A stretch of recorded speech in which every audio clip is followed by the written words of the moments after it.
Welcome to Building Better Businesses, an ABA podcast.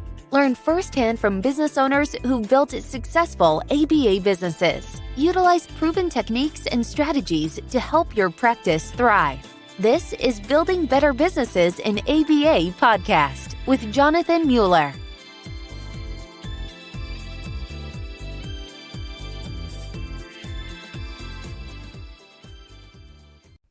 My name is Jonathan Mueller. I'm the host of Building Better Businesses in ABA. And my guest today is Dr. Becca Tagg. She's a clinical director for the Del Mar Center for Behavioral Health. She's a psychologist and a BCBAD. And Dr. Tagg has started 3 ABA practices. She's a nationally renowned speaker on topics like RBT Burnout. She hosts the Business of Behavior podcast, and she's worked with coaching and consultation clients across 3 continents. Welcome to the pod, Becca. Thank you. I'm excited to be here. Well, I am excited and tickled pink to have you. And before we dive in, I have to ask you about your 2 pugs, because I have a puggle as well, but also your cat, Kevin Bacon, who I think does have the greatest name of any cat or pet of all time. But tell me about your anima fam. So I have 2 pugs, Banjo and Hauser. Banjo is actually trained as a therapy dog. They came from San Diego Pug Rescue. Both were found wandering the streets of Tijuana. And so when I was in California doing some postdoc work, I got them. It's interesting because folks know I love pugs, and I do. What folks don't realize is that pugs were actually a trauma trigger for me for a while, that I had experienced some trauma and pugs were connected to it, that seeing them made me anxious and have these really big emotional reaction. And so it's this reminder that you never know what could trigger someone, and the power of our science, right? Through reconditioning and working through, I now have 2 daggone pugs. And so not only are their faces fabulous and they're like little clowns of the dog world, but they are absolutely reminders to me that I can do hard things, and that where we were is not where we are, and where we are isn't where we'll be. And they're pugs. So people would never know, and yet anything can have conditioned value. And then Kevin Bacon, he actually went to the Rainbow Bridge, so he's not Earthside with us. He had FIV, so feline immunodeficiency virus, which interestingly cats, humans, and simians or monkeys get, right? Of course, we get human immunodeficiency virus. My sister and dad are both veterinarians, and my sister did some training in St. Kitts, and they found out that he had FIV, and so he couldn't go along. And I said, well, just send him to me. And the weekend he got to me, remember that Kevin Bacon commercial? It was Kevin Bacon in it, and he was like, my wife says if I watch one more Kevin Bacon movie, I'm going to turn into him. And he crosses his fingers and does that face. That commercial was on a ton, and then Footloose was on. And so I just started calling him Kevin Bacon, or KB. And so he lived to be 16 years old, which is old for a cat, period, but particularly for a cat with a chronic health condition. So he was a neat cat, and pugs, of course, are staring at me from outside. You know what, Becca, I think from all that I've gotten to know about you, and how you lead vulnerably, or what I might call servant leadership, the fact that pugs were a trauma trigger, and then you leaned into that, and now you've got 2 adorable pugs, is pretty extraordinary. When it takes time. So that particular trauma occurred when I was 19, and I'm 40. I'll be 41 in October.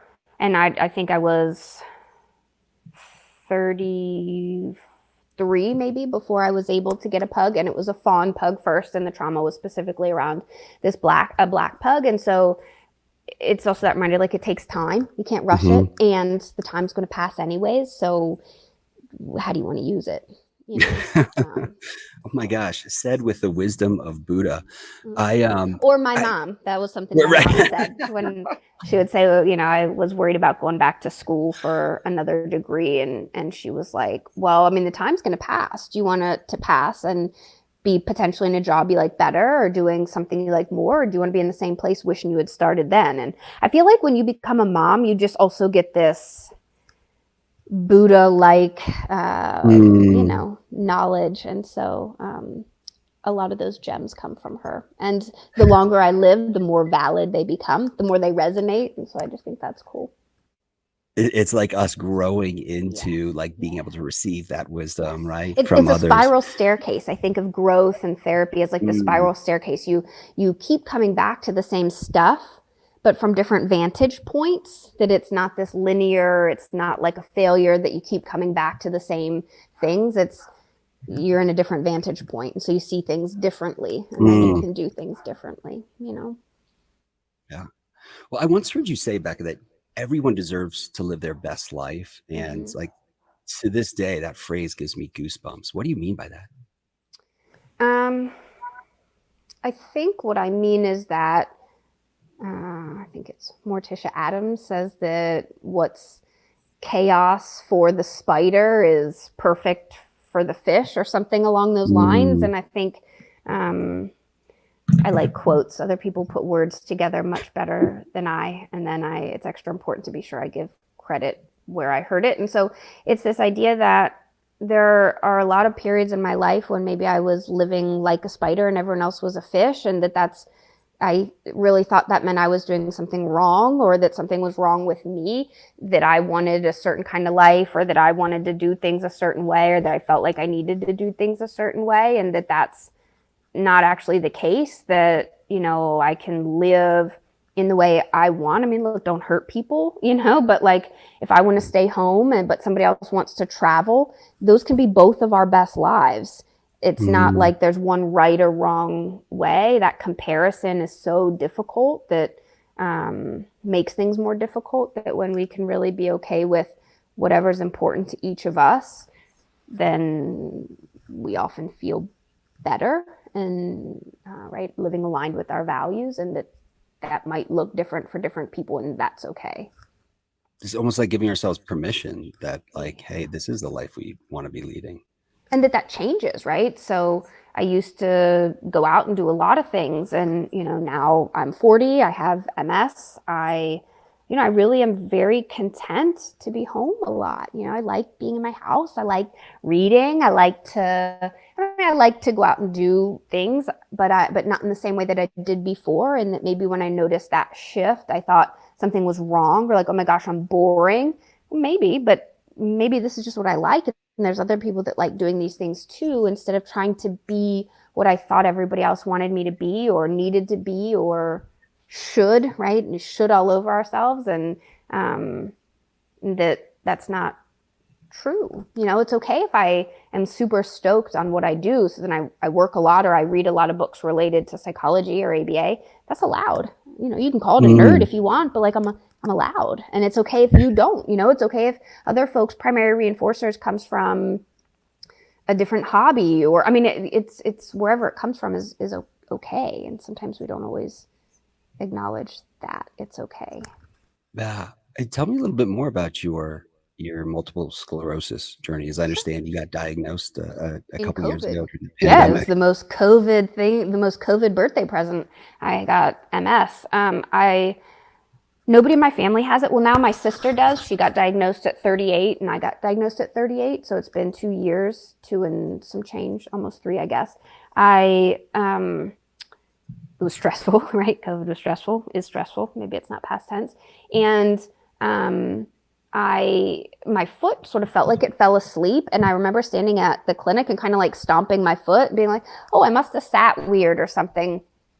And then it spread up my leg and then up my arm until the whole left side of my body was numb. And I have a good bit of medical training. I know the only thing that controls the left side of the body is the right side of the brain. I was like, well, man, I probably should, like, even my face was numb. And so I was like, I need to go to the ED. So I went to the emergency department. They ran some tests and then referred me to a very specific neurologist, not just to neurology. And I looked her up online and I saw all she does is MS. And I was like, well, that's what they think it is. And it was. Is, right, not was. And then started treatments, got really lucky. Some folks, it takes decades to get diagnosed because the symptoms are so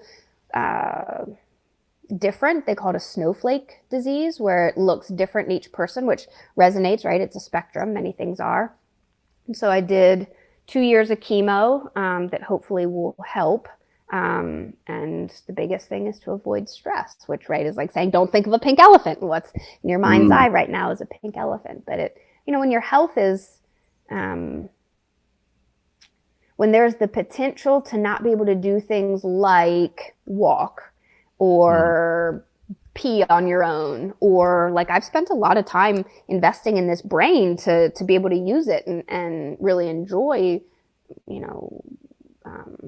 like more brain activities. And that it is a degenerative disease. It's kind of like, kind of grabs you by the shoulders and says, what are you doing? What are you accepting? Is this okay? Is this enough? Is this, what are you doing? And I think that happening right around turning 40 and around COVID really, got my attention. Carl Jung was a famous psychologist, and he says physical symptoms are the psyche's last ditch effort to get your attention when you've ignored other signs. And sometimes I wonder, like, how many other things did I experience that I just thought was anxiety, right? I'm pretty open about being a complex trauma survivor and having anxiety and ADHD. And so there's times that, like, I wonder if some of those other symptoms that I was like, oh, it's just anxiety, could have been early MS symptoms. And I don't know that it really matters one way or another, but our body tells us, right? Our body says, what are you doing? You're not noticing these little pink flags. So yeah, once again, it's up to us of like whether we choose to live this. And I think that's powerful. Is it like how has this diagnosis in the last 2 years like changed your perspective on your life, on your career, on you? In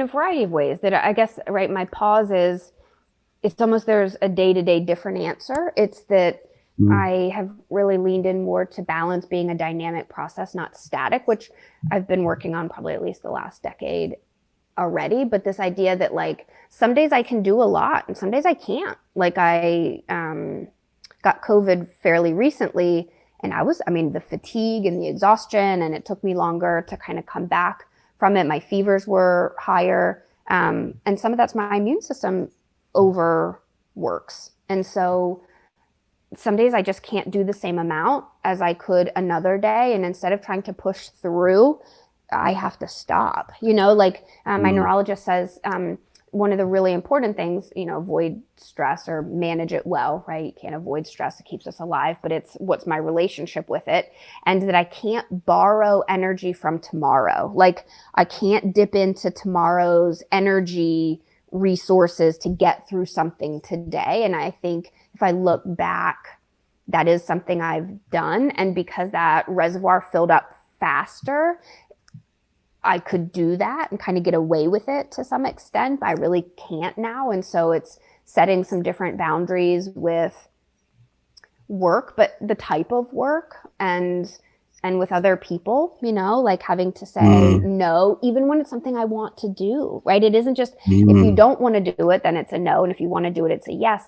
It isn't that easy. I still, there might be a lot of yeses, but I got to pick the top 3 yeses or the top 2 yeses.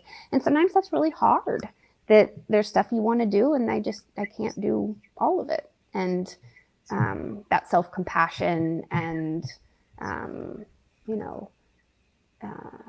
that self-compassion that, I can't do all the things, and that's okay.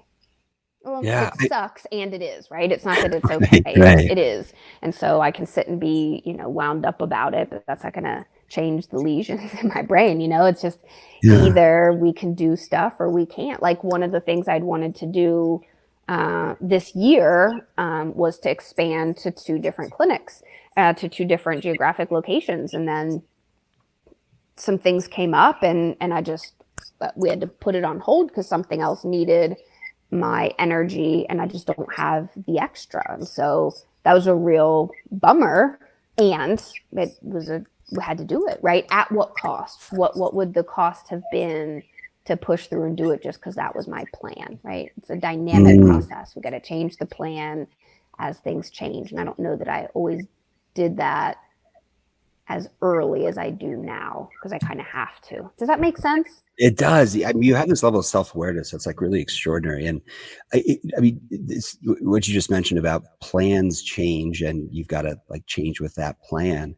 I mean, speaks to, I think, wasn't there an experience that you went through a few years ago where you lost your clinic in a storm? And you talk about like, and you earlier referenced like there's certain things we have to react or be proactive with our environment, right? But we choose how we react. We cannot, though, control that environment. But tell me more about that Sure. experience that you learned. So I'm here in southeastern North Carolina, and so we have hurricanes, and it was Hurricane Florence, and we were renting, like leasing a space, and I'd been saving up to purchase a building, and then we got hit with Hurricane Florence, and it was a really rough storm for our area.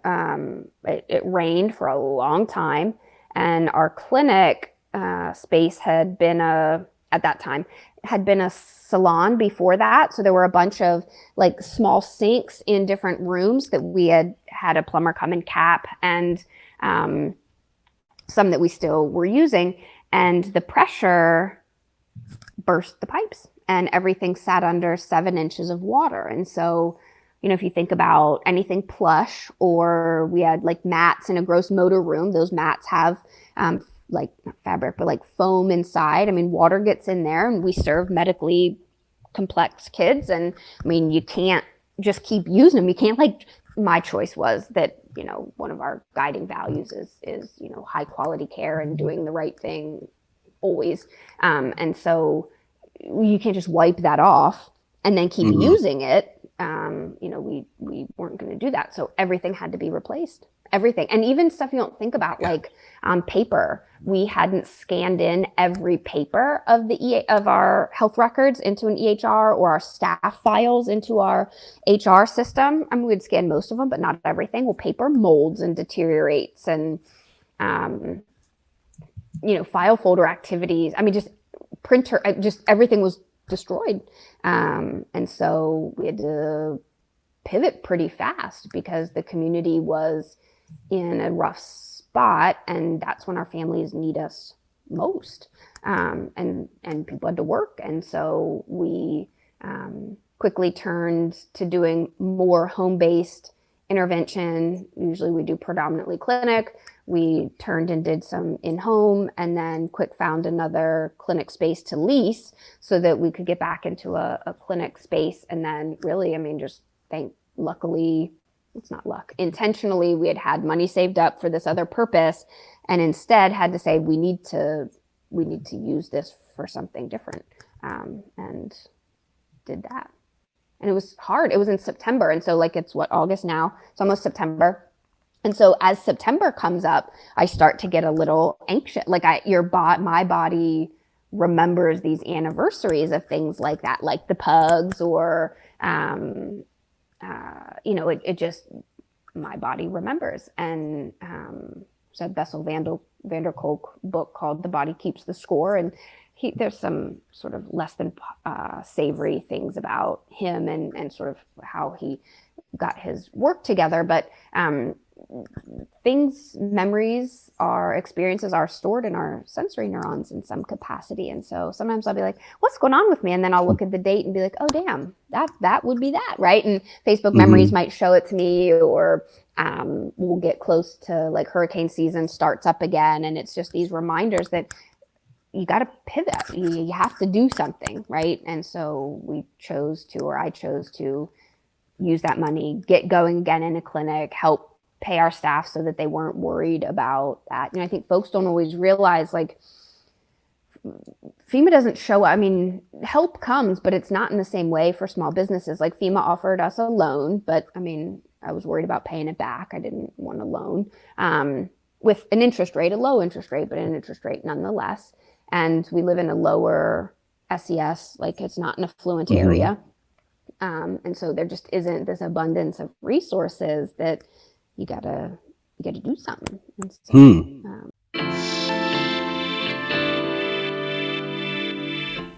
ABA practice owners, are billing and insurance issues getting you down? Well, let me tell you, Element RCM is your answer. Element provides world-class revenue cycle management services, contracting, credentialing, authorizations, billing, and more. Element's your partner, so you can focus on what you love to do, providing the highest quality services to your families and clients. Element's a preferred partner of the Behavioral Health Center of Excellence, and its founders have nearly 20 years of experience owning and operating successful ABA organizations. They understand you. They know that every dollar counts, that integrity is everything. Element works with any practice management system, and Element's not a vendor, they're your partner.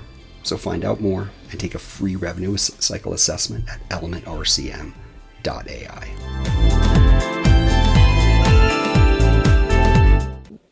Yeah.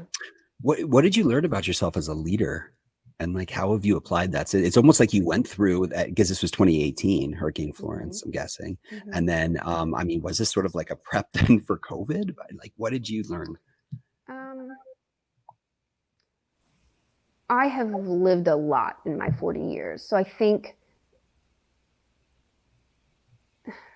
that wasn't maybe a huge time when I learned more about myself than I had learned before. Like I had experienced things before that, I think I said it earlier, survive out of spite. Like sometimes you're just like, I can be very contrary and oppositional. And I have, I don't spook easy about stuff that maybe does scare other people, where I'm scared of other things that maybe I don't need to be. But I don't really, I will bet on myself every damn time, because I know that I will work really hard and that I prioritize the team and the community as best as I can. That doesn't mean there's not still bumps, but I will put in the work to do what needs done. And so I think I learned that much earlier in my life, and have had multiple opportunities from the universe to generalize that learning and maybe help others see that about themselves. You know, that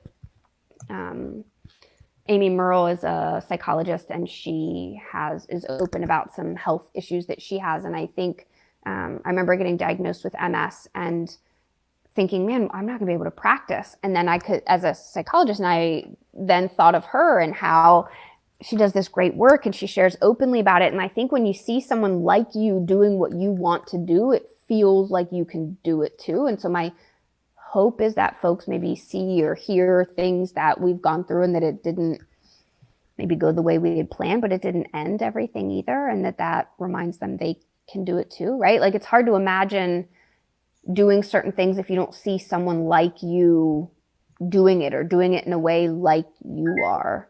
And so I think, I learned again that it takes hard work, but we can do it. It's such a healthy attitude. I mean, life generally, but whether lose your clinic in a storm, face a pandemic, try to start a business, right? Yeah. Where the whole world's telling you, oh, well, that thing doesn't exist. Why should it exist? It almost seems like, when you take those like personality tests, and there's always like, what's your natural style versus adapted style?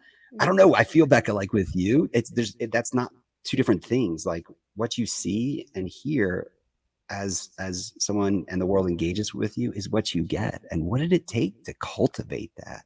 Because it seems like you're on just like this existentially different level of self-awareness. So I think in this moment, right, I'm calm and I'm thinking in a certain way, but we're moving clinic spaces this week. So I came just here from moving stuff and checking on the team, and I wasn't as calm then. So I want to be sure that I'm labeling or tacting that I can sit and reflect and be that observer. And that doesn't mean I don't like curse people out, or not, my team members or anything, but like stuff still pisses me off or whatever. I've lived through a lot of trauma, if I'm just being really honest, a lot of trauma. And I think the only way through that, I think it's an autocritic, right? It's me watering it down because it can feel uncomfortable to talk about.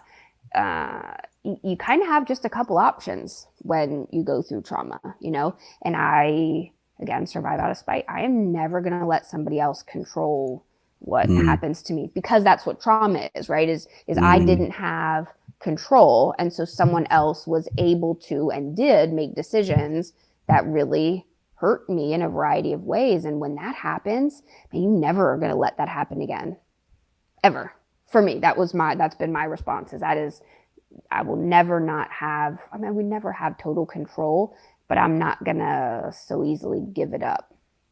Does that make sense? Powerful. It does. Yeah. It's almost like drawing these really clear, bright lines is what I'm hearing in your life around certain things that happen and say. I mean, my mom had ovarian cancer. She got diagnosed when I was in 4th grade. So I was like 10. And I think that changes things too. I mean, that's an early, little T trauma is your mom's sick and you don't know if how long she's going to be alive. And she lived every day fully. And so I think when you see a person with that model, that maybe if I hadn't had that model, I wouldn't have the same outlook, like her hair would fall out and she'd have chemo. She also still she was an elementary school guidance counselor and she was heavily active in the ovarian cancer awareness groups with the teal ribbon. And, really that didn't stop her. And so I think, like I said earlier, when you see people doing stuff, no matter what, right? That value aligned living, that actually can help you stay more well. Like, I wonder if she hadn't done so much her way, if she wouldn't have lived maybe 25 years. I mean, medicine helps and stuff, but really like she did it her way. And when you see that model, it's hard to not internalize that. Does that make sense? Yeah, it absolutely does. It comes back to everyone deserves to live their best life. Whatever that is. Yeah. And no matter what, right? Yeah. So you can have ovarian cancer and still work this job that you want and have this career and, do all these things. It's not a this or that, right? It's the dialectic. So I have MS. I work as a psychologist. I work as a behavior analyst. I own a business. So I do all of the things in a slightly different way than maybe I had planned or hoped, but I'm still doing them, Absolutely. Well, I want to take us back like 4 years. I think it was a little over 4 years. To the moment that I became a Dr. Becca Tagg, like fanboy extraordinaire. I don't know if you have a fan club. If you do, like, I'll be your first member. But you did a webinar on RBT Burnout that, and I'm not kidding you. I just went back recently. I looked and I have like 4.5 pages of notes that I typed up from this like 1 hour session. So like, I think it was the BHCOE one. And I was actually displaced from Florence because I was sitting at my aunt's house. We had evacuated and I was sitting like crunched in her little space and had emailed Sarah, I think beforehand, and said, so we evacuated. I'm still happy to do it. But just so you know, my mind is a little bit scattered. I feel like I may not do as good of a job, and I'm happy to still show up perfectly and perfectly. And so I think that's really cool to hear that this thing that I did that I thought I didn't show up well for, that I was half present for, was helpful and good.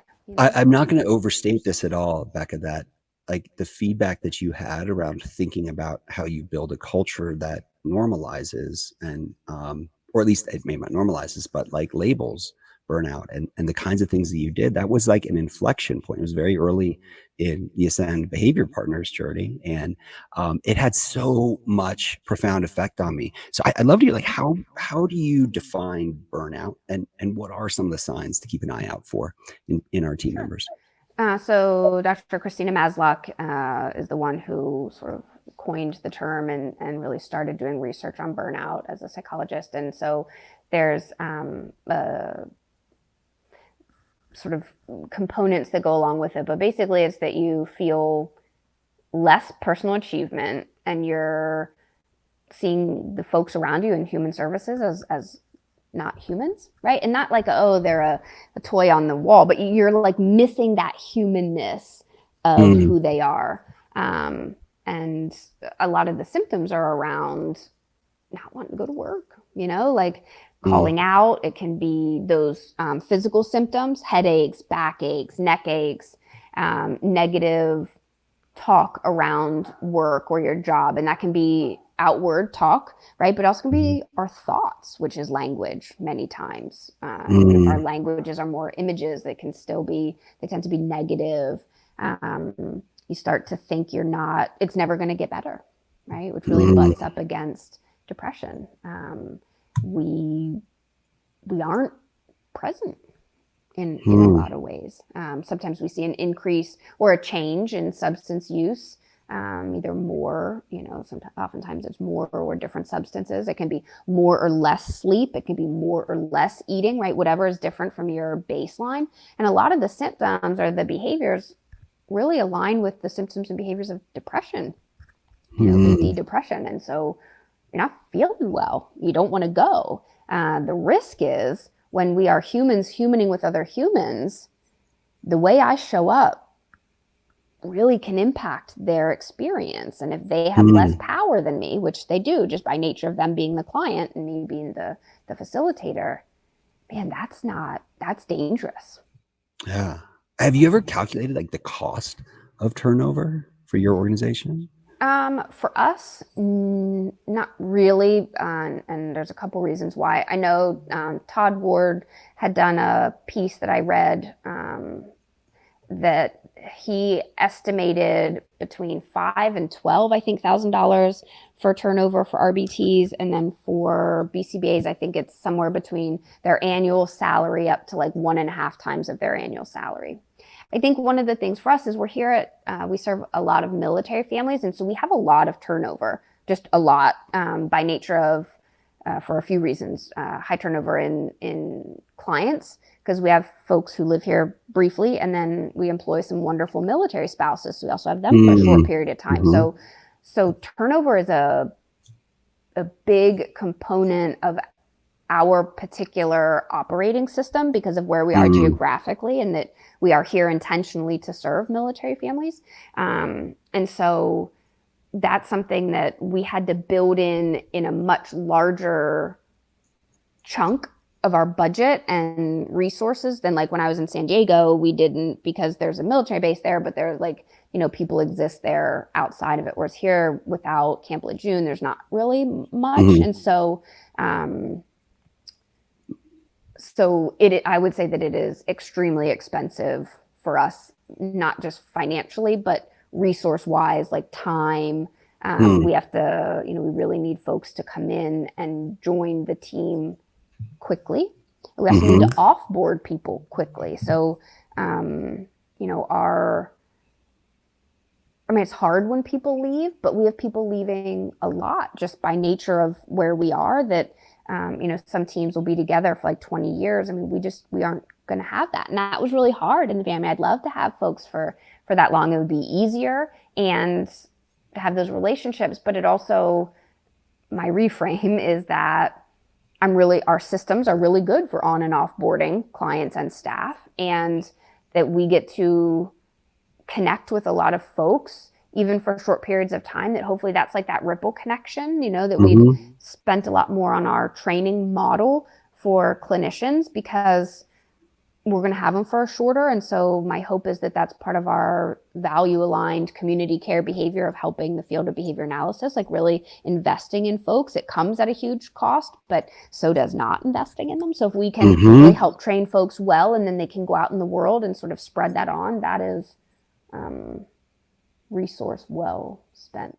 Yeah, absolutely. At Ascend, we like to talk about, for however long someone's with us, let's make sure their lives are positively impacted, and for whatever they happen to take away from their time with us. And I really appreciate your idea of like, hey, invest in the kinds of training and SOPs and other things that, just acknowledge turnover is a reality.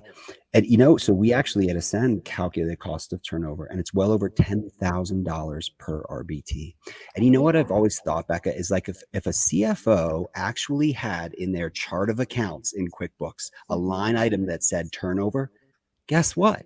It would actually, organizations, any business, right? Not just an ABA or healthcare providers, they would actually try to manage to that. But because it shows up in a whole variety of different ways, some that we can very directly like quantify, and others that are more qualitative, like it doesn't get managed like other parts of the P&L. And that's part of like this super trickiness of not addressing it. Yeah, I think the most expensive part is the human part, right? So we recently had some staff leave with no notice, and that was really hard. We're a fairly small group, and so those are so it's not even, so maybe I guess what I'm trying to say is it's a dialectic, right? It's not just turnover. It's in what way did folks leave? In what way do they come aboard? It isn't just keep them or not, because we've had folks, look, if somebody's not a good fit, right? Coach up or coach out. If you're not happy and you're not a good fit, we want you to move on for your own self and for our protection of the clients and team members that remain. There's a way to do it, and so it's sometimes folks leaving is not always a bad thing for us or them. The way in which we leave becomes more expensive, right? So when we had folks leave with no notice, we took some really swift action to cancel some days of service for kids so that we could work on team building. We had some open dialogue. We, really looked at how do we right the ship from a human perspective, because it's humaning with each other. And of course that has a financial component too, but it's the human piece is where we find that the way in which people leave has an impact, or like, were they unhappy for a long time before they left, and then maybe were saying things or negatively contributing to the culture, which has an impact, right? Because then you're doing different things that's again around pouring into the humans. Because for me, that's how I try to lead, is really focusing on the people. Look, it's a job. Nobody's gonna be happy all the time. And there's hard stuff. You got to learn how to manage that. That's an important part of being a professional. But that giving of yourself as a human, those hours that, let's say, I spend with our team instead of doing patient care that's bringing in income, or that our folks are doing, we do these RBT roundtables where they get together. We pay them for that, and there's investments there, and that's so important. It's not the hourly rate that's the expensive part, right? It's the showing up authentically, genuinely, courageously for another person to hold space for them, because the work we do is hard. It's also really powerful work. That's the expensive part that I think is hard to quantify, because even if it's an hour of my time, let's say I charge $100 an hour, $200 an hour, it's not just that $200, it's the amount of Becca that I give, right? That's that then maybe you need 30 minutes afterwards to recoup or kind of come back to your baseline so you can do the next task. That's the energy investment that I think is so expensive, but also expensive to not use. Does that make any sense? Yeah, it absolutely does make sense. What's an example of the most important, the RBT roundtables I think are phenomenal, but like the most important thing you feel like you've been able to do to address or normalize or whatever you might call it, turnover at Del Mar? I think that it's an ongoing conversation. Sometimes teams really want to do certain things together, and other teams would rather have more PTO, right? You got to lead the team you have, not the team you had last year or the team you wanted to have or that you thought you had. And so making sure that systems of support are fluid, because the team is fluid. And that is, I think, one of the benefits of being in a decision-making role, right? It's hard, but it means that if we have a team that needs a certain thing more, we can add more of that or change how resources are spent. I think making sure that we have adequate, we close at 5 and we open at 8, and we only do one Saturday a month that's a half day and it's optional. So making sure that folks have time away from work, and making sure that we have health insurance that's good so that people can access care, and an EAP that people can access mental health support whenever they need it at no charge, so that they don't come to me, because it's not that I don't want to talk to them, but I can't be there. I'm a psychologist, but I'm not their psychologist, and I think talking about how you feeling, like how are things going? And then people say fine. It's like, I hear you saying fine, and yet I've noticed these things, and so that makes me think you aren't fine. It does tell me that you don't want to talk about it in this moment, and that's okay. I do need you to know that I see you, and if it's something that needs to be processed, fine, but if not, I need you to step it back up. And that doesn't mean you got to perform at 100 all the time, but we got to protect our kids. And so I think making sure that, that they've got staff space. I've done consultations at clinics where there's no staff space, or it's like junky, and, making sure the staff is somewhere comfortable to sit, that they've got a refrigerator, a microwave, their own bathroom, double ply toilet paper. These things are small, Right. but they're not small, right? It's around each, hopefully, turn. Folks see that they're important because somebody's replaced the toilet paper. There is toilet paper, that nobody goes from one kiddo to another. Everybody has at least 30-minute break between kids so that you can, get your breath, go pee, clean up after yourself, get ready for the next kid. So these things they come at a cost. They're expensive. We'll hire folks and they'll have come from somewhere and they're doing 5 hours with one kid, and then they go into 2 more hours with another kid with no break. Well, man, think of Maslow's hierarchy of needs. If I'm not hydrated with an empty bladder and a full belly, I can't possibly be really meeting this learner where they're at. And so I think focusing on, and that doesn't mean, people might want, something that we don't have. I can't provide all the things. And I'm open to feedback, and we're open to changing things if a team needs something different, and not to forget those smaller contingencies, right? So if you're back to back with a kiddo, you don't possibly have time to clean. So then you're essentially working in a cluttered or unclean work environment, which says to you what you deserve, right? Or maybe it's frustrating, like, how am I in this and nobody sees it? Or, I think evaluating where we're at all the time. And that doesn't mean people are always happy all the time. It's a job. It does mean that, we are taking care of our folks, Absolutely. And I hear you're actively listening and scanning the environment your team members are in, because those needs evolve. It's so well said. Well, where can people find you online, Becca? So I actually haven't been online as much lately. I think that has been sort of a boundary, right? Because sometimes it's not always helpful, right? Sometimes you see stuff and I want to respond or do more, and then I'm kind of leaking energy and may not have it left over for other things. Our Del Mar Center for Behavioral Health Facebook page is really, we post a lot there. Thebusinessofbehavior.com is a website where I have some old podcast sessions and some templates and some freebies. There's actually Productivity Pug, who's the icon or mascot for that. I use Facebook, Dr. Becca Tagg on TikTok. I'm only just learning about that. I don't know, a variety of places, I guess. Right on. Well, hey, here, let's do our hot take questions. Okay. So are you ready? Rapid fire. Got All right, it. you're on your deathbed. What's the one thing you want to be remembered for? Leaving things better than the way I found them. What's your most important self-care practice? Sleep. Easy. Sleep. I'm like a toddler. I need sleep. Oh, man. What's your favorite song? Benny and the Jets. It makes me smile every time. Oh, it just has this sashaying Benny and feel. the Jets. Yes. It's fabulous. Elton John, genius. If you could give your 18-year-old self one piece of advice, what would it be? Don't wait so long. If you could only wear one style of footwear, what would it be? I kind of do. They're slip-on Vans in every color. I love it. Well, Yeah. Becca, it has been an absolute honor and pleasure. Thank you for sharing your considerable wisdom with our Thank field you. and our It's world. been wonderful. I really appreciate it.